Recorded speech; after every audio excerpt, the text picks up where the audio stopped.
Good morning, সবাইকে স্বাগত জানাচ্ছি আমাদের আরেকটা নতুন ব্লগে। হার্শিলে এটা আমাদের থার্ড মর্নিং। আর কিছুক্ষণ পরেই আমরা হার্শিল থেকে বেরিয়ে যাব। তাই একটু মনটা খারাপ।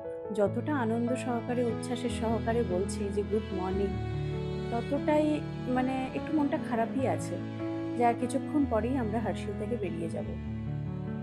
কিন্তু মন খারাপ করার তো কিছু নেই, বেরোতে তো আমাদের হবেই, যেতে আমাদের হবেই। তবে কালকে গতকাল যদি আমরা হার্শিল থেকে বেরিয়ে যেতাম তাহলে একটু বেশিই মনটা খারাপ থাকতো। আরেকটা দিন এক্সট্রা থেকে যাওয়াতে আমাদের সব দিক দিয়ে পুষিয়ে গেছে, আর কোনো আক্ষেপ নেই মনের ভেতরে।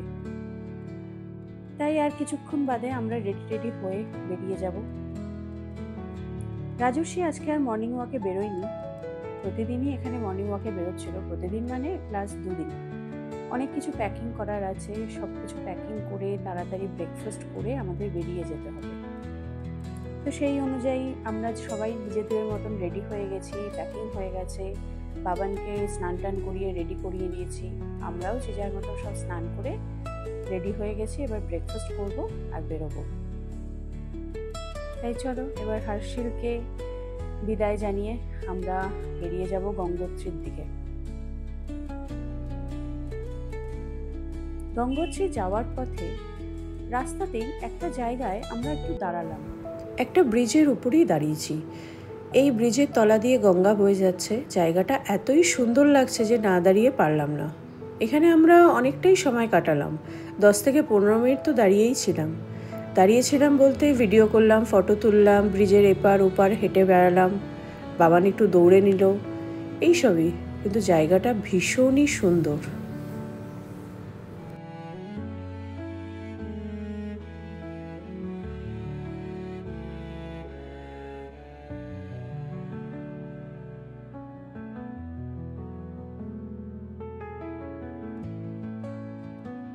এখান থেকে গঙ্গোত্রী আর বেশি দূর না, কারণ আমরা অনেকটাই এগিয়ে এসেছি, অনেকটা আধ ঘন্টা তো এগিয়ে এসেছি।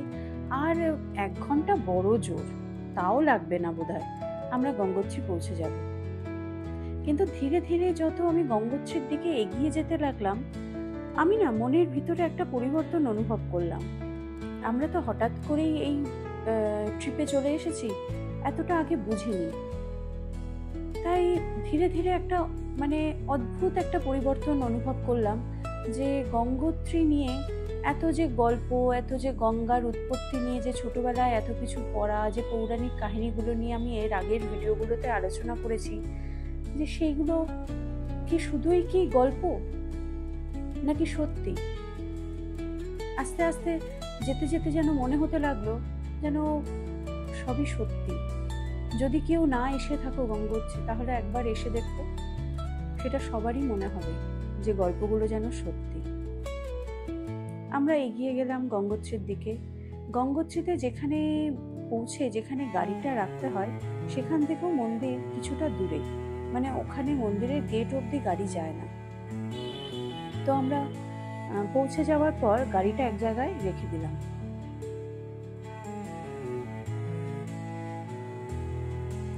আমি তো আরেকটা কথা বলতে ভুলেই গেছি। আমরা এবার এই ট্রিপে এসে প্রচুর ফলস দেখেছি, ওয়াটারফল।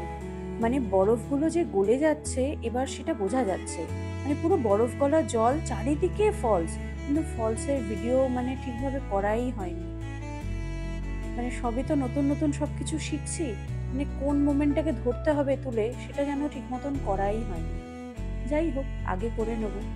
আমরা গঙ্গোত্রী প্রায় পৌঁছেই গেছি। এই হচ্ছে মন্দিরের মেন এন্ট্রান্স গেট। এখান থেকেই মন্দিরে প্রবেশ করতে হবে। আমরা বেশ কিছুটা রাস্তা হেঁটে এসে এই গেটটা পেলাম।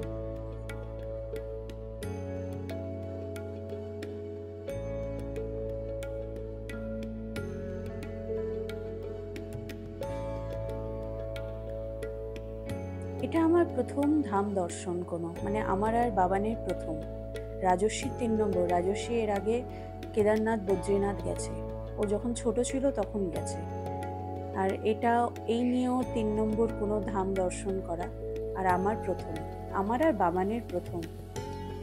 কিন্তু এখানে তো এখন আমরা পুজো দিতে পারবো না, আমরা হার্শিলের ফার্স্ট ভিডিওতে দেখিয়েছিলাম যে আমরা মুখবা ভিলেজে গিয়ে মা গঙ্গার মন্দিরে গিয়ে মা গঙ্গার পুজো দিয়ে এসেছি, কারণ মা তো এখন ওখানে আছেন, এখানে তো এখন নেই। এখানে ইনি আসবেন, এটা তো এপ্রিলের মাঝামাঝির সময়, এখানে ইনি চলে আসবেন। মানে এপ্রিলের শেষ থেকে 30 তারিখের পর থেকে এই সব মন্দির খুলে যাবে, তখন এই চারধাম যাত্রা শুরু হয়ে যাবে। এত যে ফাঁকা দেখা যাচ্ছে, এখানে যে অত লোকজন নেই, এখানে তখন লাইন পড়ে যাবে বাইরে অবধি পুজো দেওয়ার জন্য। যাই হোক, আমরা একটু ফাঁকা ফাঁকাতেই ঘুরে গেলাম।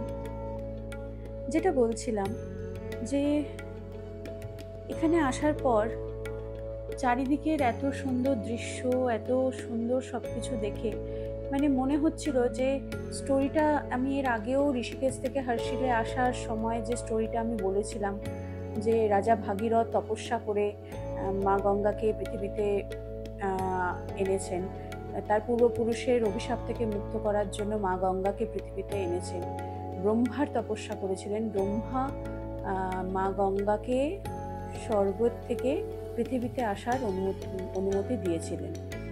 যে এই স্টোরিগুলো যেন মনে হচ্ছে কি সত্যি, আমরা যারা সমতলবাসী তারা কিন্তু গঙ্গাকে অন্য রূপেই দেখেছি, আমরা অনেক শান্ত স্নিগ্ধ এইভাবেই দেখেছি। এখানেও গঙ্গা কিন্তু মানে গঙ্গোত্রীতে গঙ্গা অত প্রবাহমান মনে হচ্ছে না, মানে বয়ে যাচ্ছে নদীর জলটা, কিন্তু গঙ্গোত্রী পেরিয়ে যখন আমরা নিচে নামছিলাম তখন গঙ্গার অন্য রূপ, মানে যেটা আমরা গল্পেতেও শুনেছি যে মা গঙ্গা এতে খুব অসন্তুষ্ট হয়েছিল, মানে তার যে প্রবাহমান শক্তি ছিল তাতে যেন পৃথিবী ধ্বংস হয়ে যেতে পারে, এরকম একটা ব্যাপার, সেটা কিন্তু বোঝা যাচ্ছিল। তাই জন্যই তো শিব তার জটায় গঙ্গাকে আবদ্ধ করে এবং ধীরে ধীরে গঙ্গাকে ছাড়তে থাকে। এটাই তো গল্প, তাই তো জানি আমরা। কিন্তু এটা কি শুধুই গল্প? এখানে এসে কিন্তু আমার সেরকম কিছু মনে হয়নি। আমি বললাম না, আমার মনের অনুভূতিটা অন্যরকম হচ্ছিল, যে আমি বলে বোঝাতে পারবো না। এদিক দিয়ে এই সিঁড়ি দিয়ে নেমে যেতে হয় গঙ্গা ঘাটের দিকে, আমরা এখান দিয়ে গেছিলাম নেমে।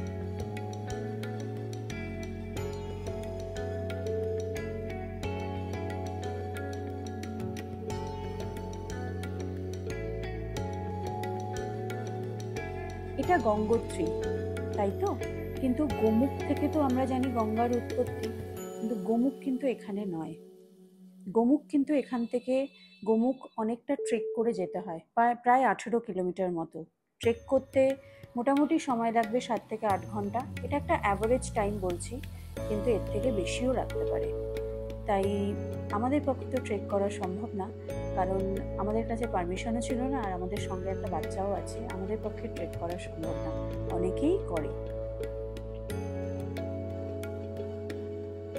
গোমুখ ট্রেক করতে গেলে অন্তত 2 দিন হাতে এক্সট্রা টাইম নিয়ে আসতেই হয়, না হলে খুবই অসুবিধা হবে।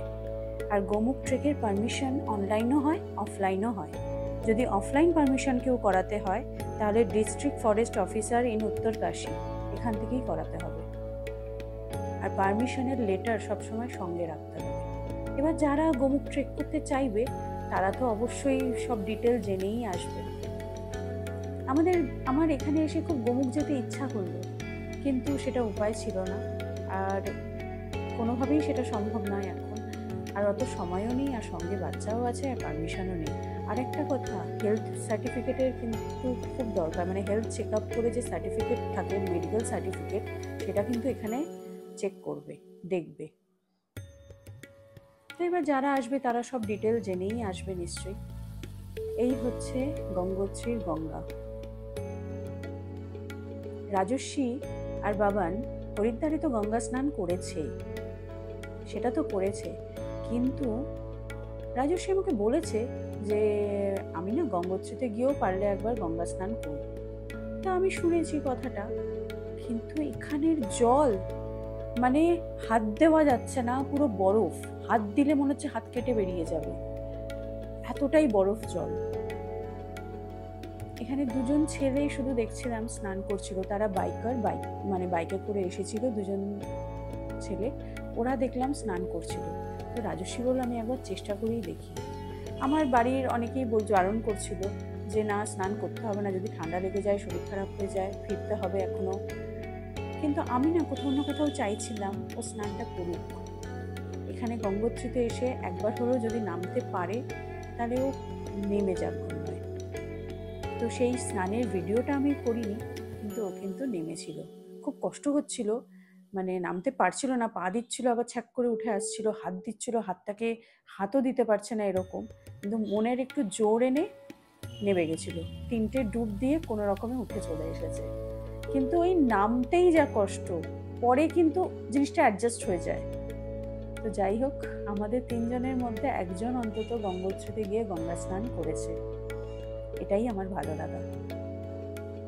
এখানে কিছুক্ষণ বসে রইলাম, বেশ অনেকক্ষণই বসে রইলাম, কারণ আমার যেতে ইচ্ছাই করছিল না। তারপর এত দূর এসছি, এখান থেকে একটু জল নিয়ে যাব না।